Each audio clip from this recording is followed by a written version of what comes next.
Akui kedekatannya dengan Al-Ghazali, Susan Sameh tidak takut jika berjodoh dengan putra dari Maya Estianty. Nama Susan Sameh memang kerap dikaitkan dengan Al-Ghazali. Keduanya memang tampak dekat, bahkan diakui oleh Susan bahwa mereka sempat jalan bersama. Apakah keduanya sudah resmi berpacaran? Belakangan ini nama Susan Sameh memang sering dikaitkan dengan Al-Ghazali. Sama-sama sedang sendiri, keduanya kerap digosipkan menjalin hubungan asmara. Terkait hal ini, Susan Sameh pun mengakui bahwa dirinya memang sering main dan jalan bareng dengan Al-Ghazali. Kalau dekat, memang akhir-akhir ini kita sering main dan jalan bareng, sama dia, Al-Jihan, L.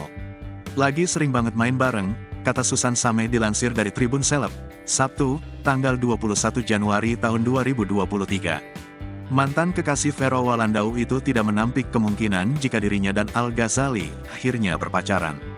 Kalau ditanya ke depannya, aku tidak menutup kemungkinan. Sebenarnya tidak sama Al aja, tapi sama semuanya, ucapnya. Susan Sameh pun mengaku bahwa dirinya tidak bisa memastikan ujung dari pertemanannya dengan Al. Karena aku tidak pernah menolak siapapun yang dekat sama aku, sambungnya. Meski sering digosipkan sedang dekat dengan Al-Ghazali, Susan Sameh sama sekali tidak merasa risih. Pokoknya kita gak pernah tahu jodoh kita siapa. Karena ke depan kita gak akan tahu seperti apa. Tapi yang pasti aku sama Al temenan, ujar Susan Sameh.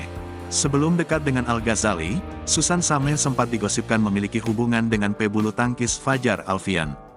Namun, sementara Fajar mengakuinya sebagai kekasih, Susan justru menyebut bahwa Fajar Alfian hanyalah teman baiknya.